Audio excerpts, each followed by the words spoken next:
আশা করছি সবাই ভালো আছো। ফোর্থ সেমিস্টারের পরীক্ষা কিন্তু আমাদের ধীরে ধীরে এগিয়ে আসছে। ঠিক আছে, তো প্রত্যেক দিনের মতো welcome to the next part test paper সিরিজের, টেস্ট পেপার সলিউশন সিরিজের। আমাদের লাস্ট যে পার্টটা করছি আমরা সেটা হচ্ছে থ্রি ডাইমেনশনের 2 নম্বরের যে অঙ্কগুলো করছিলাম, আজকে তার শেষ ভিডিও। এর পরের যে অঙ্কগুলো আসবে সেগুলো তোমরা করবে। যদি না পারো অবশ্যই আমাদের সঙ্গে যোগাযোগ করতে পারো, সমাধান করে দেওয়া হবে। আমরা পরবর্তী অঙ্কে চলে যাচ্ছি। 2-এর এ, পেজ নাম্বার 58। পেজ নাম্বার 58 পেজে দেখো 2-এর এ অঙ্কটাকে ভালো করে পড়ার চেষ্টা করো। অঙ্কটা কি বলছে?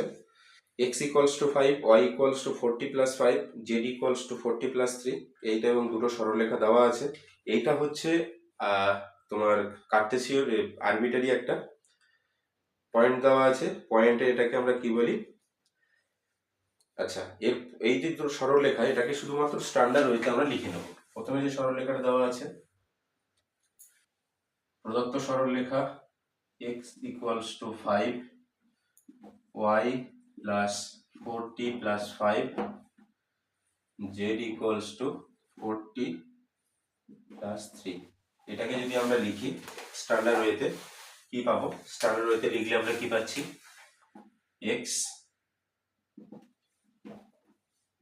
x minus 5 by 0, y minus 5 by 4, z minus 3 by 4। এটা কিন্তু 1 নম্বর সরলরেখা।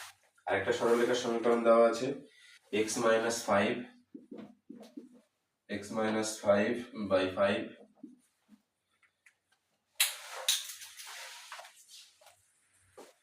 y minus 6 by 0, আরেকটা বলা আছে z minus half by 0, z minus half by 0। দেখো, দুটো সরলরেখা তুমি লিখতেও পারো, নাও লিখতে পারো। কেন বলছি? তোমার তো এটা দেওয়া আছে, তার মধ্যে দেখো 5 0 0। আর এইটাকে লক্ষ্য করবে, যখন এরকম এটাকে আমরা কখন লিখি বলো তো? যখন টিটাকে একটা আরবিটারি মান নিয়ে নিই, সেখান থেকে যে কোনো বিন্দুর স্থানাঙ্ক। আচ্ছা, এখানে দেখবে যাদের সাথে টি গুলো আছে, এখানে 0 টি নেই। তার মানে এটাকে যদি আমি লিখি এরকম ভাবে, যদি লিখতাম x equals to 0 into t plus 5। এখানে দেখো প্রত্যেকের সঙ্গে টি আছে, তাহলে 0 4 4 এর দিক অনুপাত আর এর দিক অনুপাত। এদের দুজনের মধ্যে কোণ 1 ও 2 এর মধ্যে ধরি, 1 ও 2 এর মধ্যবর্তী কোণ কত হচ্ছে? থিটা। তাহলে cos থিটা ইকুয়ালস টু দেখো, এটার সঙ্গে এটা গুণ করো 0, এটার সঙ্গে এটা গুণ করো 0 0। নিচেই যাই হোক না কেন টোটালটা কি হবে? 0 হয়ে যাবে। তাহলে cos থিটা কখন 0 হয়? থিটার মানটা যখন 90 ডিগ্রি হয়। ঠিক আছে, এটা প্রত্যেকে জানো। আচ্ছা, বুঝতে কোনো অসুবিধা হয়নি আশা করছি। এর পরবর্তী যে অঙ্কটা আছে দেখো 2-এর বি, 1 1 0 বিন্দু থেকে জেড অক্ষের দূরত্ব। খুব ইম্পর্টেন্ট, এবং এর ছবিটা কিন্তু ভালো করে দেখবে। এর ছবিটাই কিন্তু অঙ্কটার মূল কথাটুকু বলে দেবে। ছবিটা ভালো করে দেখবে। এই ধরনের অঙ্ক কিন্তু আসার সম্ভাবনা আছে প্রবল। এই অঙ্কগুলো একটু ভালো করে করতে হবে। 2-এর বি, 1 1 0,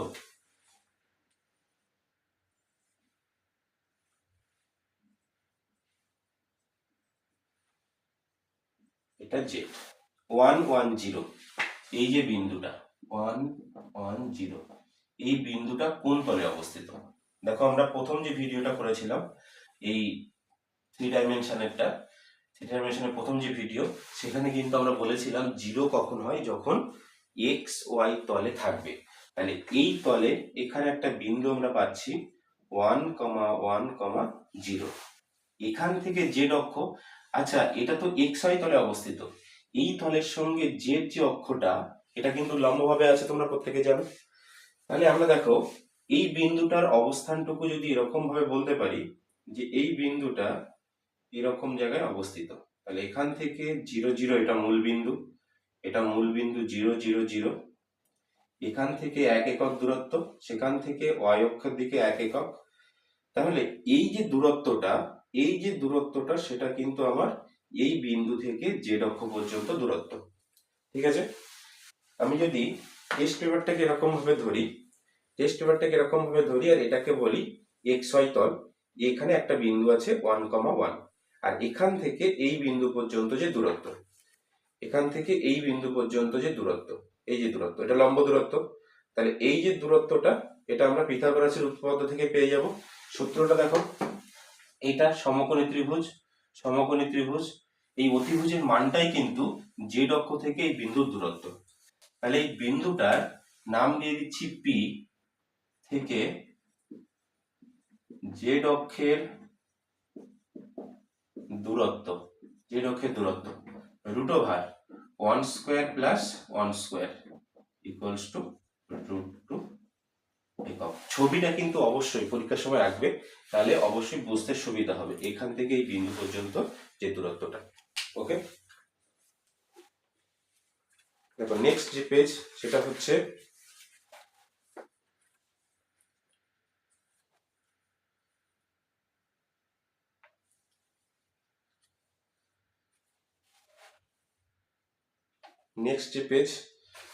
পরের পেজ হচ্ছে 61, 62, 63 পেজ।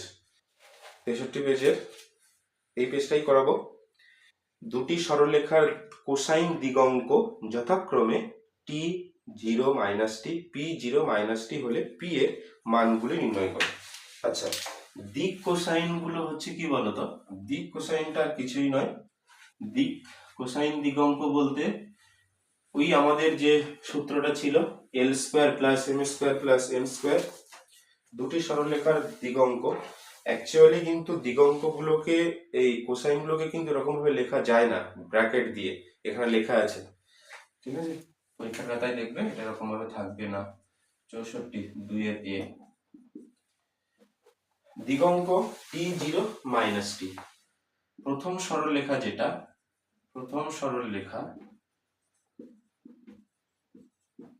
দিক কোসাইন T0 - T। তাহলে এটা যদি দিক কোসাইন হয় তাহলে আমাদের এই সূত্রটা ফুলফিল করবে। দেখো সরলরেখার দিক কোসাইনটা কি দেওয়া আছে, T0 - T। তাহলে যদি দিক কোসাইন হয় তাহলে আমাদের ওই সূত্রটা ফুলফিল করবে কোনটা, L² + M² + N²টা কি হবে, 1 হবে। তাহলে এখান থেকে যদি আমরা বলি যে আমরা জানি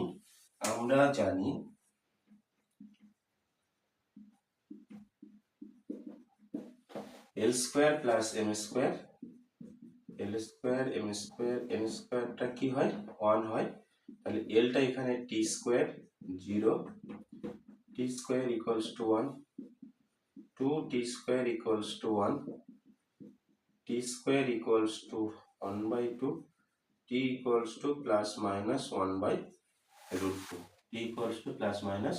±1/√2, ঠিক আছে। এখানটা শুধু লিখে দেবে LMN দিক কোসাইন। আচ্ছা, তাহলে এখানে দেখো বলছে আমাদের পি এর কোন মানের জন্য যদি দুটি সরলরেখার দিক কোসাইন মানগুলো কি হবে, একটা হবে +1/2 1/√2, আর একটা হবে -1/√2, ঠিক আছে। নেক্সট যেটা সেটা হচ্ছে 2 এর বি তে চলে যাচ্ছি।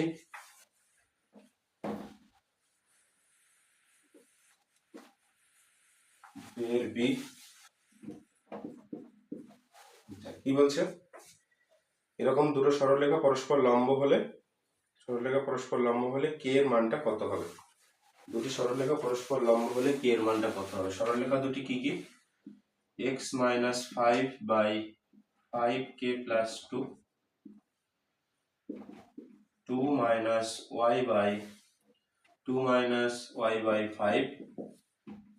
1 - z/-1, আর একটা হচ্ছে x/1, 2y + 1/4k, 1 - z/-3 পরস্পর লম্ব। তাহলে এই 1 নম্বর সরলরেখা দেখো এটাকে যদি আমরা স্ট্যান্ডার্ড ওয়েতে লিখতে পারি, তাহলে দেখো মাইনাস ওয়াই মাইনাস জেড লেখা আছে, আমি দুটোকে পাশাপাশি লিখছি।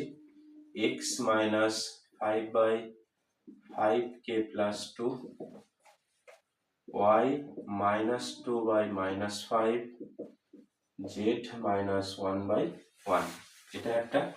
আরেকটা হচ্ছে দেখো x/1, Y plus 1/2/2k, Z minus 1/3, এটা 1 নম্বর সরলরেখা, এটাকে বলা হচ্ছে 2 নম্বর সরলরেখা। 1 ও 2 পরস্পর লম্ব, পরস্পর লম্ব। আচ্ছা, লম্ব হলে কি হবে, অর্থাৎ 5k প্লাস 2 এর সঙ্গে 1 এর গুণ, -5 এর সঙ্গে 2k, 1 এর সঙ্গে 3 ইকুয়ালস টু 0। এর দিক অনুপাত আর এর দিক অনুপাতের গুণফলটা 0।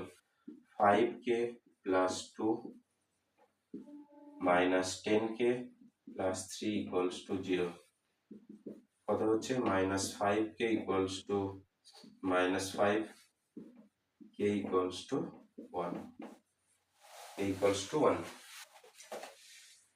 দেখো এই পর্যন্ত তোমাদের যে অঙ্কগুলো সেটা থাকছে। এর পরবর্তী যে পেজগুলো সেখানে দেখবে প্রত্যেকটা অঙ্ক ঠিক একই রকম, এরকম ভাবে অঙ্কগুলো আছে। তো এই পর্যন্তই শেষ করছি। এর পরবর্তীতে আসবো আমরা ভেক্টর হলো, তারপরে 3 ডাইমেনশন হলো, এরপরে যেটা আসবো আমরা ক্যালকুলাসের পার্ট নিয়ে আসবো। ততক্ষণ পর্যন্ত তোমরা এই 3টে ভিডিও দেখতে থাকো। যদি কোনো অসুবিধা হয় আমাদেরকে জানাবে, আমরা সমাধান করবো অবশ্যই। ধন্যবাদ প্রত্যেককে।